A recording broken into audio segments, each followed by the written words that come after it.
ярьж шөнөөс шөнд мэдлэгийг илчилдэг. Хэл яриа хийгээд үг үггүй дууч сонсогдохгүй.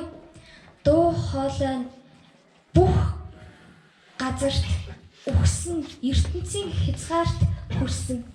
Тэдгээрийн дотор бурхан нарант зориулж майхан барьжээ. Сүйц залуу гэрээсээ гарч ирэх мэд наран мандав. Хөөрсөн баатар шиг замаараа тэр довтлон. Тэнгэрийн нэг захаас мандаад нөгөө захад тойрон явсаар жаргана. Халуунаас нь зүгтах юм гэж нэгч үгүй. Эзний хууль нь төгс төгөлдөр сэтгэлийг сэргээдэг.